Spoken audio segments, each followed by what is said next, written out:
Namaste people, I am Anmol Sarkar. So if you have seen my introduction video, you guys must have an idea about who I am and what I am trying to do and what this channel is all about.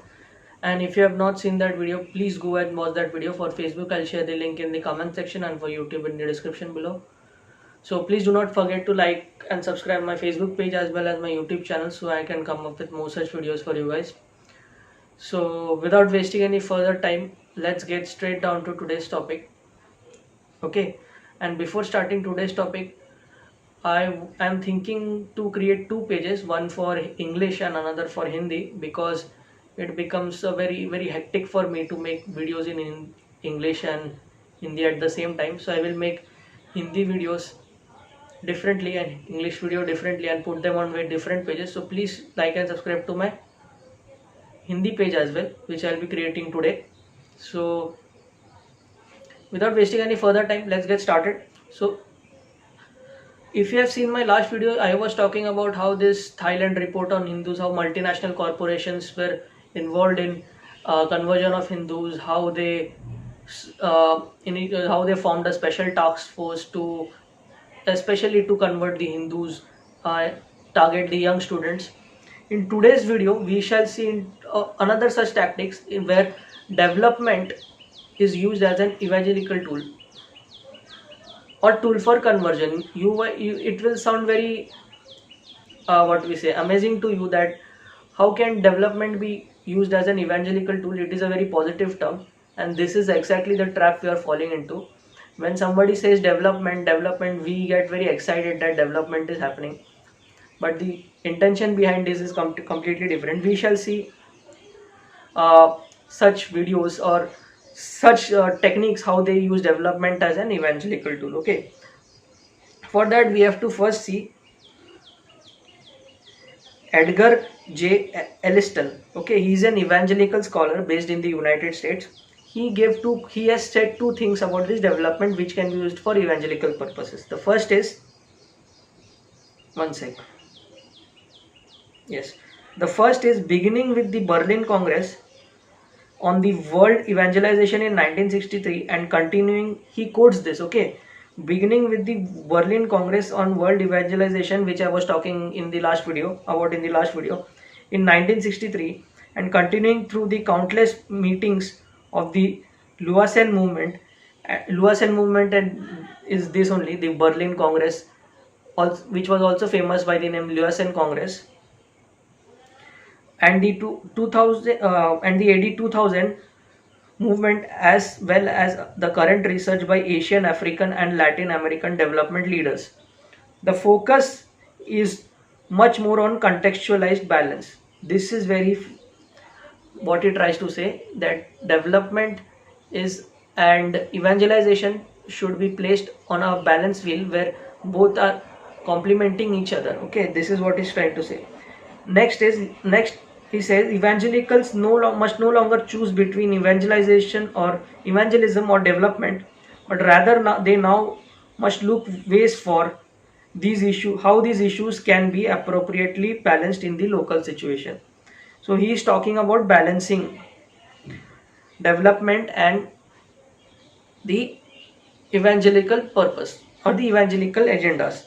The second quote he says is, development is the process by which men and women are brought into committed relationship with the living God through faith of Jesus Christ. Through faith of Jesus Christ. Okay, so this is what he is trying to say. Okay, so this is Edgar J. Elliston who is quoting these two things. He is saying that we don't even need to choose between evangelism or development. Both can go hand in hand. We can use development for evangelization. That is the central point or central argument he is trying to make. Okay, now the third thing is how development is used as an evangelical tool. Okay, how they are trying to use it as an evangelical tool. Now this Lausanne movement, the Lausanne Congress in Berlin, which took place in 1963, coordinates with groups like World Vision. Okay, this World Vision group I will cover later in the later part of the series, where I will say what is World Vision, who are involved in all this. Okay, but for now just remember that World Vision is a very powerful evangelical NGO which is responsible for all this evangelization throughout the world. Okay, groups like World Vision to expand their influence. Now, this World Vision is so powerful that it has infiltrated the institutions like United Nations Development Program. Okay, so these guys have infiltrated so they can gain more influence and have more reach. In economically weaker societies, this evangelical development, which I call as evangelical development, can concentrate more power in the hands of churches and churches controlled institution.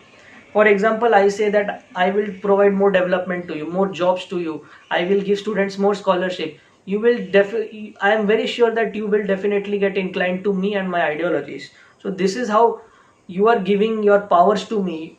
Slowly they will start spreading more influence and more influence, and after a certain point the entire system will collapse or convert. Okay, so this is what these evangelical people are trying to do. This is their strategy. Now we have seen the problem. Now how what is the solution, how to counter this evangelical development? Okay, so because if we directly try to confront this evangelical development, they will say that you are against human rights, you are against social service, then the entire public sentiments will go right against us. So how to effectively counter this evangelical development? Okay, so the first thing is release all the temples from the government control. Okay, currently all the temples in India are under government control except a few which have been means liberated from government control. We must release all the temples in the government control. Now these temple funds should be used to fund educational institutions, means education should be made free for all children. Okay, and these temple funds should be insteadly used to fund their education and their basic midday meal or any kind of things. So what will happen, they will get more educated and they will gain more sympathy for these temples who are doing it in the name of social service. Now third is temples should fund more and more agrarian and irrigation projects and invest in agrarian based startups. Okay, the only problem with India is that we don't have any quality research, so we must provide quality research and we must invest in more agrarian based startups so that the farmers with the agrarian distress is going on can be resolved effectively, and these farmers or poor people don't have to get converted into what we say Christianity by some fraudulent schemes which they will provide in. They will give jobs, they will give startup, they will give rice and dal and all these kind of things.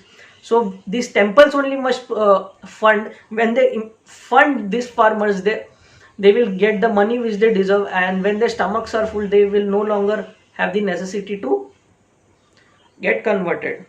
And finally, the last throng of this strategy is nationalize all churches and madrasas. Nationalize means take all churches and madrasas.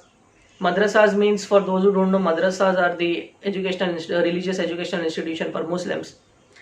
When you nationalize all this, you will get means take them under government control, regulate them, monitor them, so that no such fraudulent activities can take place in the name of religion from these two institutions. Okay, so this is how we counter the evangelical development and all the nonsense which is going on in the name of religion. Okay, so this was it for today, guys. Please enjoy this video and have a nice day.